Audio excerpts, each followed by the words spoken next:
So good evening once again, and today we will continue our discussion on unit learning outcomes ULO on week 6 to 7. This is just a continuation of the past week. So at the end of the unit, you are expected to distinguish the advantages of sign languages in adopting the environment and adapting with its people.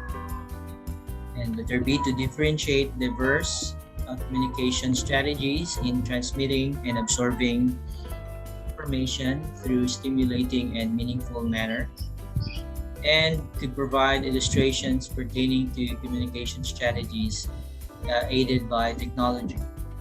So the big picture in focus here is to distinguish the advantages of sign languages in adopting the environment and adapting with its people. Okay, so let's define certain terms here. So number one, the definitions and features of the sign languages. A sign language is a language that utilizes signs made with the face, with the hands, and other movements. Sign language is a way to communicate through hand gestures and symbols, often used by the deaf and the mute. Deaf, those who cannot hear; mute, speak.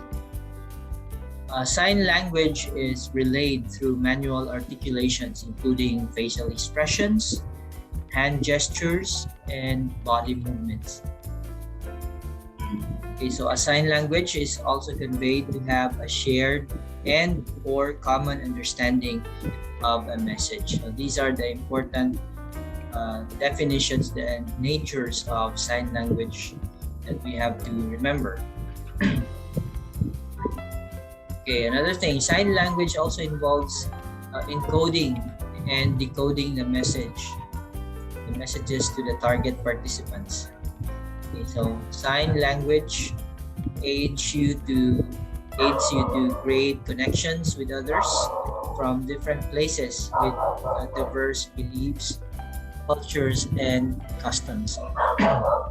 So sign language paves the way for a better understanding of other people in the world. So we'll discuss all of that later. And sign languages allows you to persuade, inform, and entertain people around. Number two, the flexibility of the human language. So human language shows its adaptability that when deafness leads to speech inactivity, it's another way through signs and language. For example, something is wrong with your speech. You have a sore throat, for example. So you would have to communicate with others using what you have, facial expressions, gestures, and symbols. Number three, sign language relativity. So this means sign languages are not universally understandable across cultures. The signs and symbols may be offensive while communicating with people who convey a different language. So, and last, number four, advantages of sign language. Sign languages offers varied opportunities to parents and their hearing impaired children, others with their target audience, paving the way to adopt and adapt to people in the world.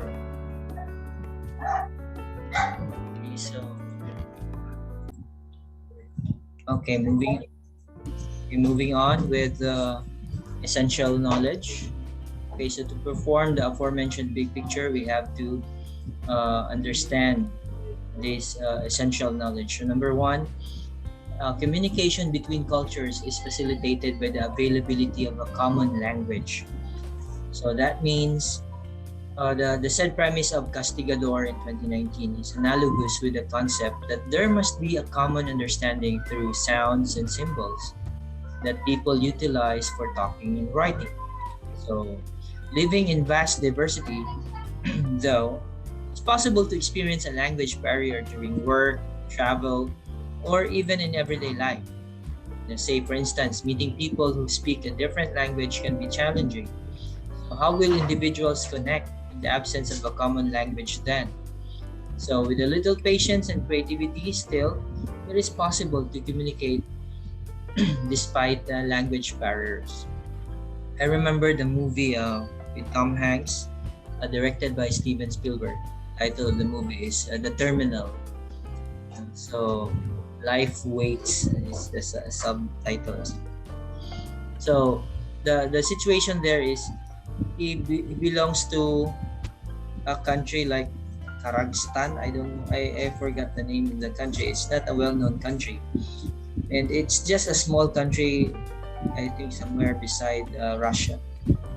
Then he went to the United States to fulfill his father's dream of collecting cards from jazz performers, like that, calling cards. But the thing is, he speaks a different language. He doesn't know how to speak English. And as soon as he arrived at the airport in New York, there was news that his country has been, there was a war in his country.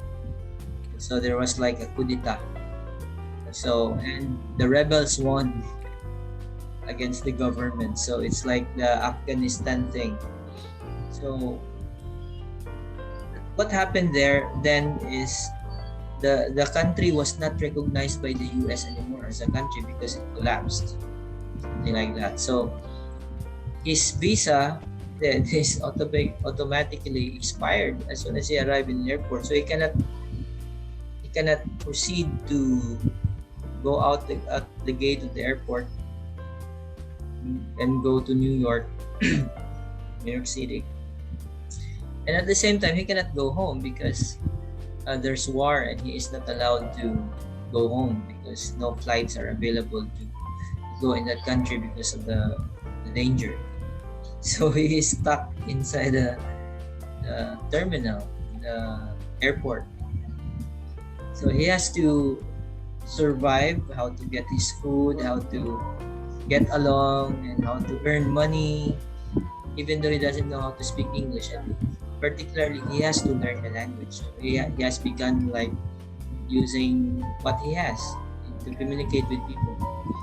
So I think he found a magazine that is translated into English. So that's what he used. A magazine in his country's language, and there was another magazine that is in English. So he began to compare the two magazines. That's how he learned English language after a few months of being stuck there. So that's the point here. Number one, we have to agree as to what the sign language means. Okay, but it is not automatic that every country would understand the same thing.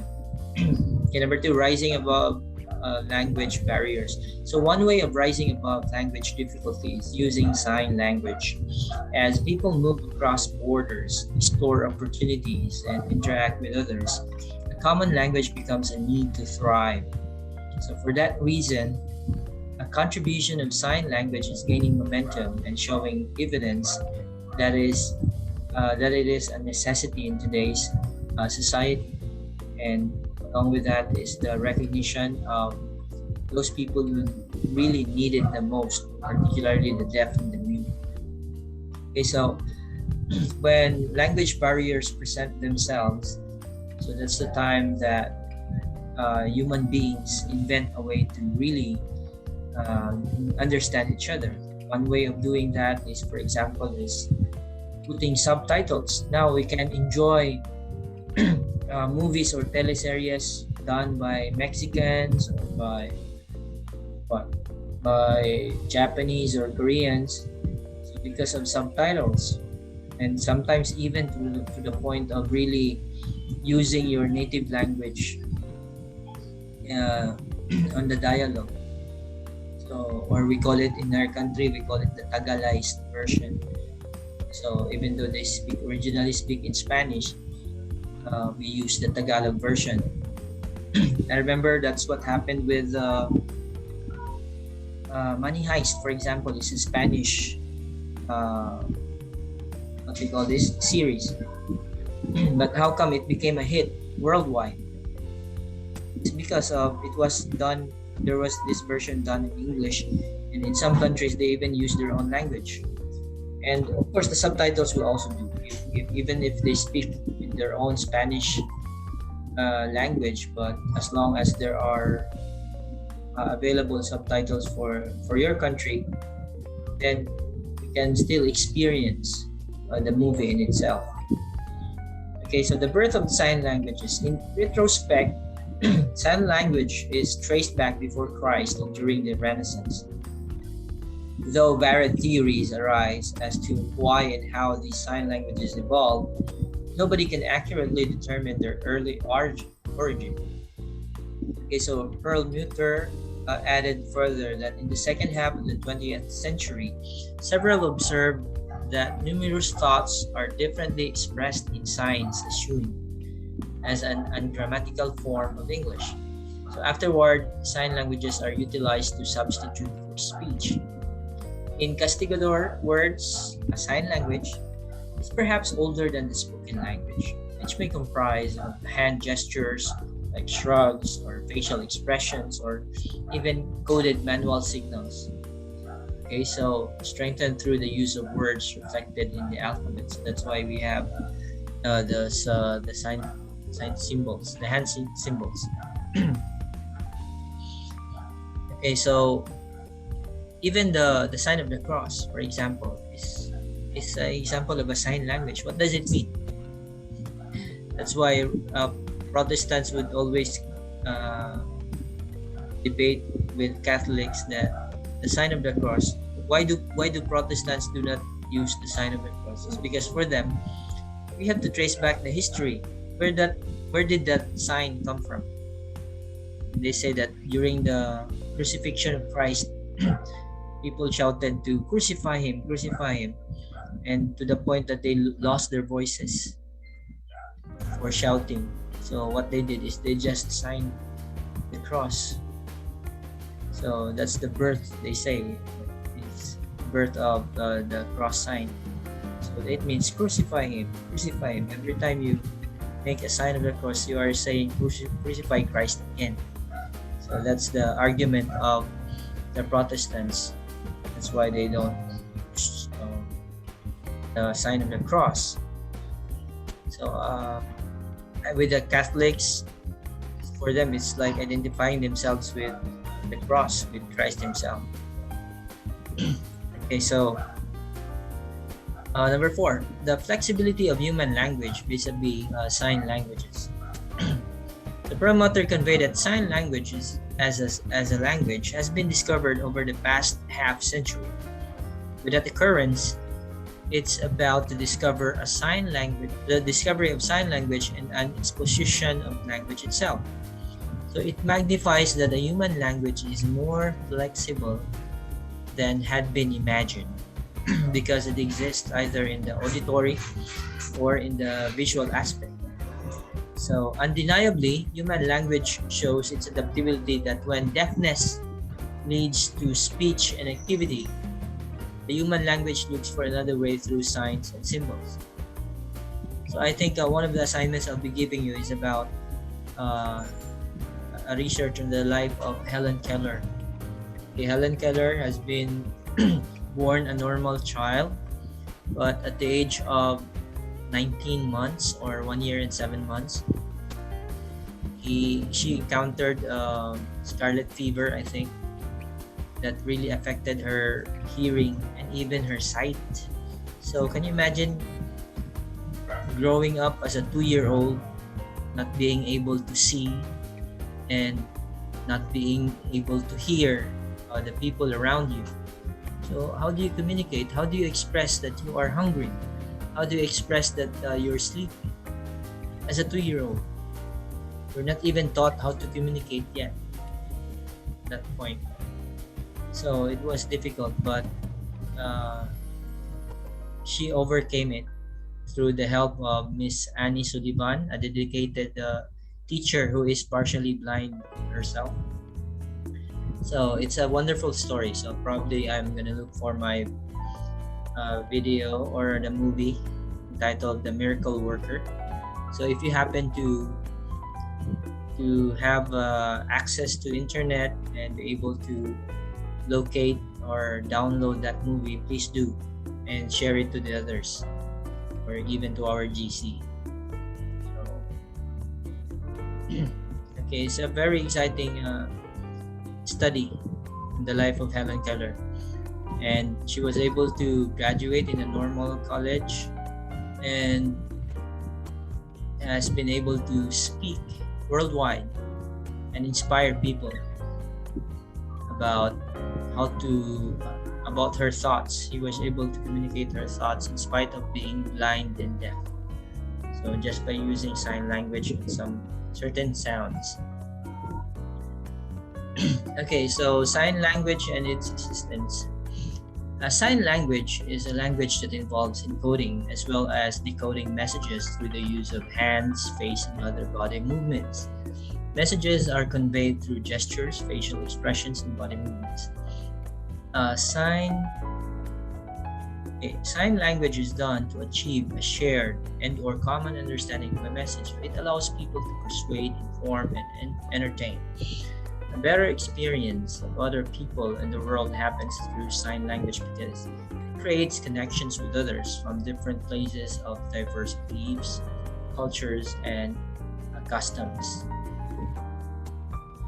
So, some examples of sign languages here that exist in our local setting. So we have in the USA the sign of approval, rock on, it's adopted by rockers. In Italy, Portugal, Spain, and Brazil, it could be a sign of cheating. We have discussed this already in the past. There is telling someone that his wife is a cheater. Okay, so the horn finger. In Italy, the sign of inquiry, what is it? What do you want? It's followed by a flick of the wrist. So in the Democratic Republic of Congo, it's a sign of small amount, just a little. Okay, so in Egypt, it's a sign of time. It's a motion that you only have a minute. Oh. Okay, so another thing is the V sign. In USA and the Philippines, it's a sign of peace.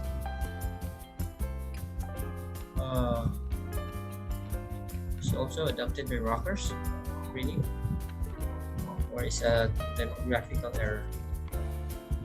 In Australia, Ireland, UK, and New Zealand, it's a sign of rudeness. So it signifies contempt, defiance towards the authorities.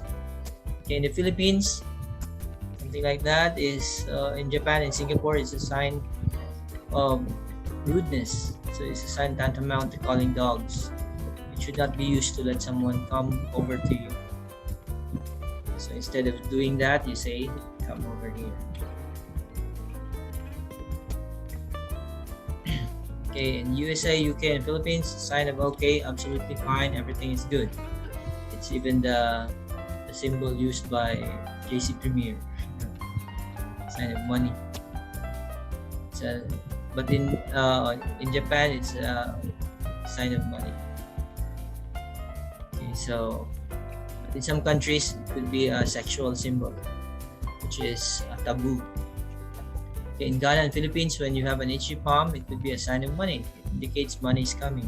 That's superstitious beliefs. Okay, we'll talk about body posture for confidence.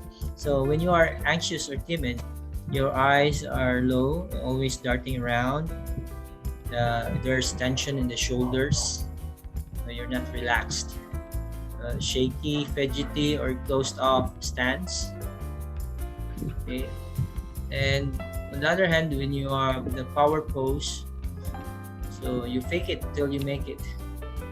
Just force yourself to have your eyes looking forward, making eye contact with the audience. For example, your hands are still on hips or by sides. I'm gonna show you some videos of awesome public speakers and how they present themselves, how they talk in public, how they carry themselves, how they stand, how they use gestures, how they use their facial expressions, the volume and the vocal variety. Okay, so you stand an open, grounded stance. So it's not just leaning on one side, or it's not being unstable. So standing in a power pose for just 2 minutes. Try this one. It will boost testosterone and confidence, and it lowers cortisol and anxiety, and stress. See, so it has an effect on you. It will have an effect on your confidence. When you recite, come a time when we will have our face-to-face classes back. You can apply this on your reporting. Okay, with your eyebrows raised, this signals discomfort. So try to relax. Okay, so eye contact, if staring takes too long, very long, it may indicate lying. So don't just fix your eyes on one gaze, one person. So scatter it around the crowd. Okay, with your voice, if your voice goes up and down, this means there's interest. But if you sound monotonous, then it means you want to get this over as fast as you can. Okay, with your legs, if it is crossed, this signals resistance and low receptivity. That means you're not receptive to the idea of other people if you cross your legs. So that could be a sign of communication with others as well.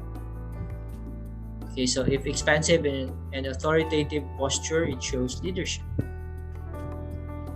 Okay, with your legs, if it is shaking, this signals a precarious inner state. So dogs are experts on nonverbal expressions. So they can tell if you are authoritative, if you are relaxed, even if that dog is a stranger to you. You come to their gate and they bark at you, but if you stand confident, you don't lose your ground, you don't back out, then the dog can even read that and submit to you, because they see that you are relaxed, are calm, and you have leadership, so they submit to your leadership, even if you have met the dog for the first time. So that works. I was amazed discovering that with Cesar Milan's videos of how he trains dogs, stranger dogs. Okay, so even if shaking the legs could also mean something. So this signals a precarious and inner state. Okay, so sign language relativity. Although having similarities among languages, sign languages are relatives, which means that these are not mutually understandable across cultures. So that means if this means this way in the Philippines, it is not automatic that it has the same meaning in the US. And the same way, even with Filipinos, what we do with the Tagalogs would sometimes be different with the Bisaya. For example, with the Boholanos and the Bisayans, for example, there's a lot of differences in terms of their practices and how they celebrate their feasts or other stuff. Okay, and also with our sign languages, which is a no-no in some tribes, which is acceptable in others, or commendable even. So consequently, words may have different meanings, and the gestures may deem offensive while communicating with others who speak a different language. So hence, what works in one culture doesn't automatically work in another. So when interacting with individuals who speak a different language, thus, people may tend to be self-conscious for not understanding the words being used. So in the process, the preferred gestures to reinforce the conversation are not intended to be offensive. Okay, so before you proceed, please take a screenshot of this portion, number 7, language relativity, and you post it on your forum. So it's a sign that you were able to follow the video at this point. Okay. So moving on, number 8, the advantages of sign language. Okay, so learning sign language can open varied opportunities to parents and their hearing impaired children and others and their target audience. Okay, so indeed, sign language paves the way for a better understanding of other people. So it truly creates a connection with others from different places with diverse beliefs, cultures, and customs may happen. So sign languages, therefore, lead us to adopt and adapt to the people and the world. So I remember with Helen Keller, uh, the Annie Sullivan, the teacher, did not only teach the Helen Keller how to communicate. She also taught the parents how to do sign languages so they would be able to communicate to the young Helen Keller. So, and that opened the world, the outer world, to Helen Keller. And she became a prolific writer and speaker. And she was even awarded the Presidential Medal of Freedom. It's the highest civilian honor a person could have. The President of the United States himself awarded the medal to her. So that's how famous Helen Keller is. Until now, her foundation is still existing. She was born 1888, so she lived beyond her years. Okay, so I hope we're able to learn how important the sign languages are, and somehow it could spark an interest in yourself to really learn it, even if you don't really need it. Learn it somehow, especially if you have special children in your family. This would come in very handy. Okay, so good night and thank you for listening.